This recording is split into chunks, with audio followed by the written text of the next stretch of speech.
Bonjour à tous et bienvenue sur le podcast du Club Francimo. Nous sommes de nouveau sous la grande halle de la Villette pour suivre le salon NFT Paris.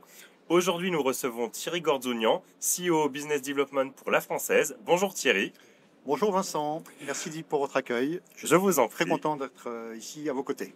La Française, c'est donc un spécialiste de l'asset management. Il fait partie du top 5 en France, avec 160 milliards d'euros d'actifs sous gestion, dont plus de 30 milliards rien que pour l'immobilier, ce qui en fait vraiment un acteur très important sur ce secteur. Tout d'abord, qu'est-ce que vous pourriez nous dire brièvement pour un petit peu présenter quelle peut être l'application concrète du Web3 dans notre univers?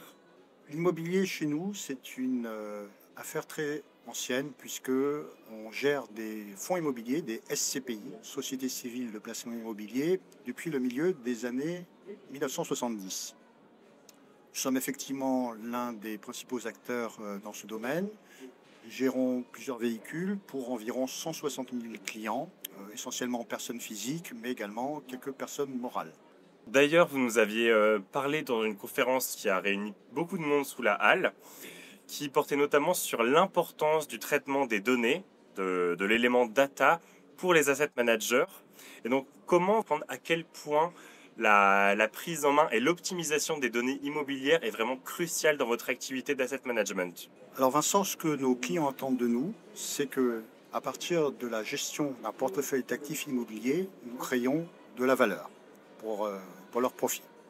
Alors comment on fait pour réaliser cet objectif? Nous constituons nos fonds, nos SCPI. Ces SCPI acquièrent des immeubles, des bureaux en général. Ces bureaux sont loués à des locataires qui versent un loyer, et une partie du loyer est renvoyée aux investisseurs. Alors ça, c'est l'activité historique. Si on veut améliorer le rendement de nos véhicules, pour cela, il faut qu'on ait de la donnée. Alors, de quoi je parle? Je parle de la donnée sur les actifs. Il faut que nous ayons tout au long du cycle de vie des actifs immobiliers une connaissance intime du produit. On va parler par exemple de l'année de construction de l'actif, les matériaux utilisés pour construire l'actif, de la localisation de l'actif. Est-ce que l'actif est facilement accessible pour un locataire? Ou est-ce qu'il est situé sur le plan géographique?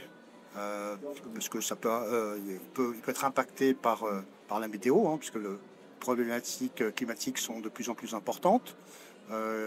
Qu'est-ce qu'on a comme locataire? Quelle est la durée des bails? Quelle est la consommation énergétique, etc., etc. Donc, toutes ces données n'ont rien à voir avec des mètres carrés et des prix. C'est des données qualitatives qu'il est important pour nous de stocker. Ce qui est réellement important pour vous, si je comprends bien, c'est d'avoir une base de données qui est à la fois optimisée dans son organisation, mais qui soit également accessible à tous pour vraiment avoir une vision très claire et très précise de votre portefeuille et de sa composition. Donc, comment tout ça peut se mettre en place? Ce que je veux dire par là, c'est quelles IA est-ce que vous êtes actuellement en mesure d'utiliser et lesquelles peut-être êtes-vous en train de développer pour la Française ou de manière générale pour tous les asset managers? Alors, comme je vous l'ai dit, nous gérons un portefeuille d'environ 160 000 clients, investisseurs. C'est beaucoup de monde. Là aussi, on a besoin de collecter beaucoup d'informations à leur sujet pour être en mesure de les servir au mieux. Et nous accompagnons ces investisseurs tout au long de leur vie. Je vais prendre un exemple. Un associé un jour peut décéder. Nous devons organiser la succession et la transmission de ces titres, de ces parts de SCPI vers ses héritiers. Ce sont des processus extrêmement manuels et c'est là où des solutions de type intelligence artificielle peuvent nous aider. À faire quoi? Donc à accélérer les processus, à les sécuriser, à les rendre moins manuels, à libérer du temps humain pour que ce temps humain soit consacré à des tâches à plus haute valeur ajoutée pour le collaborateur, mais également pour le client. Est-ce que ça peut également passer par la tokenisation des titres de propriété et de manière générale des actifs immobiliers pour justement avoir alors déjà un accès plus démocratique sur l'investissement, mais également plus de fluidité, par exemple dans le cas d'un héritage comme vous venez de nous le raconter? Alors, la tokenisation dans le cadre d'un héritage, je ne pense pas. La tokenisation, pour moi, son intérêt, c'est d'aller rendre le produit accessible à des nouvelles générations d'investisseurs, donc à des jeunes personnes comme vous, qui un jour l'être un jour. sont allés dans le monde de la crypto-monnaie et qui ont besoin de solutions de substitution à un investissement en crypto-monnaie. Donc aujourd'hui, la tokenisation permet cela. Technologiquement, la tokenisation des fonds est possible. En revanche, nous ne la ferons pas tant que nous n'aurons pas des certitudes et une confiance absolue sur l'identité des propriétaires des wallets dans lesquels sont logés les capitaux qui sont destinés à être investis dans nos fonds à travers le token. L'enjeu majeur aujourd'hui, c'est plus un enjeu de transparence afin de connaître l'identité donc des propriétaires de wallets. L'intelligence artificielle, ça sert également vraiment à gagner en efficacité, en efficience dans toutes les procédures, ce qui passe également par un certain apprentissage de tous ces nouveaux outils, ces nouvelles technologies au niveau des équipes. Comment ça se passe chez la Française, par exemple ? Alors chez la Française, nous sommes convaincus que si on met de l'intelligence artificielle et d'une manière générale de la technologie dans nos processus, on sera plus efficace. On sera plus efficace pour le client final à qui nous devons rendre une qualité de service la plus optimale possible. Alors comment on a fait ? On a constitué des groupes de travail transverses sur tous les métiers et on a présenté donc à nos collaborateurs ce qu'était l'IA générative. On les a écoutés en leur demandant, selon vous, qu'est-ce qu'il faudrait implémenter comme solution techno pour améliorer votre vie et votre efficacité au travail.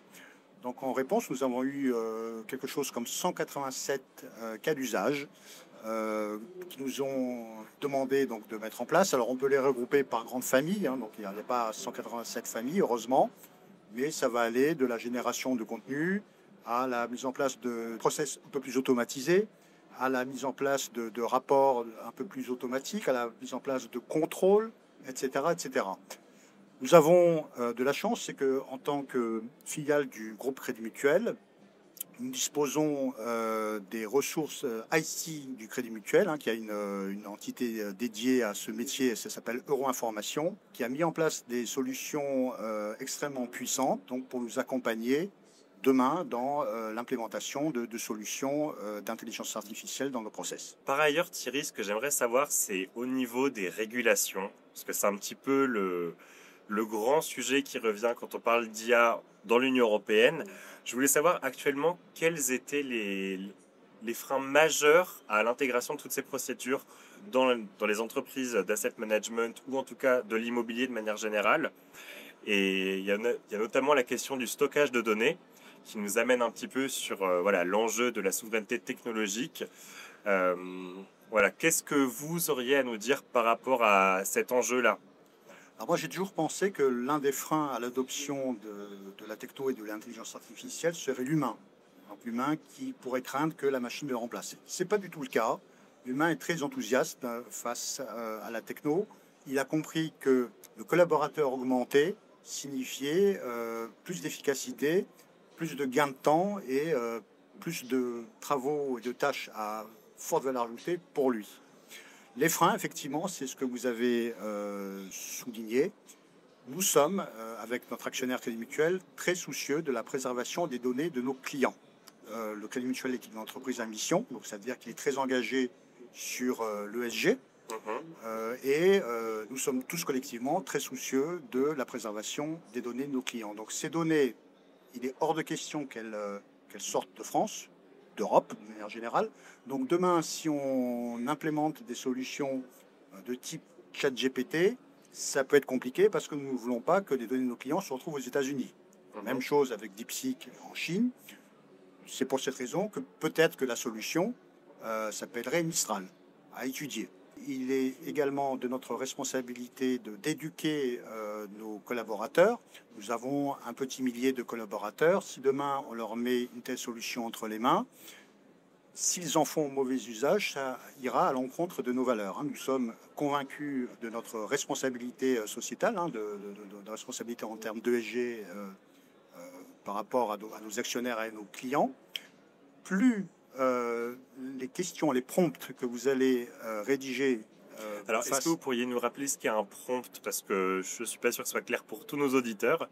Alors, un prompt en mots simples, c'est une question que vous préparez et que vous allez soumettre à Mistral, par exemple. Mhm. Autre exemple.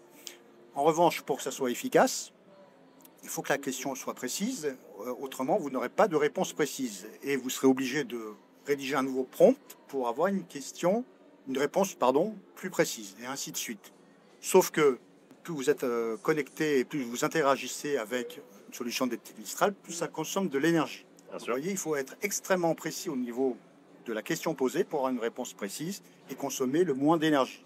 Donc, ceci nécessite, préalablement à toute mise à disposition de telles solutions pour nos salariés, une longue période de préparation, de sensibilisation, afin de leur montrer comment utiliser efficacement cette fonctionnalité.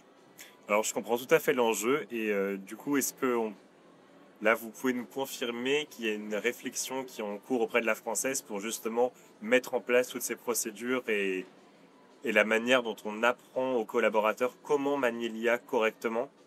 Alors, il y a effectivement une réflexion qui est en cours. Comme je vous l'ai dit, il y a une sensibilisation de l'ensemble des salariés qui a été réalisée et les retours ont été extrêmement positifs, je dirais même très enthousiastes.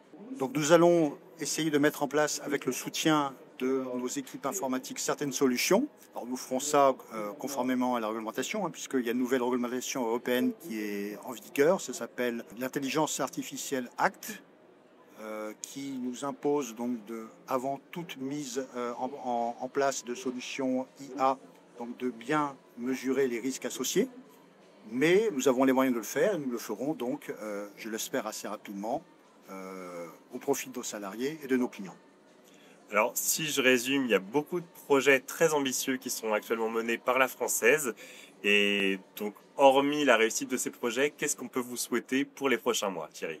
Arriver à rapidement mettre en place des solutions. Encore une fois, ce qui nous anime, c'est l'intérêt de nos clients, le bien-être de nos collaborateurs et où nous sommes animés par la volonté de contribuer à faire de la France et des acteurs français des leaders mondiaux sur ces sujets qui vont dessiner nos industries et nos métiers de demain. Thierry Gorzounian, merci d'avoir pris le temps de répondre à nos questions et je vous donne rendez-vous pour un prochain épisode du Club France IMO. Au revoir. Au revoir, à bientôt. À bientôt.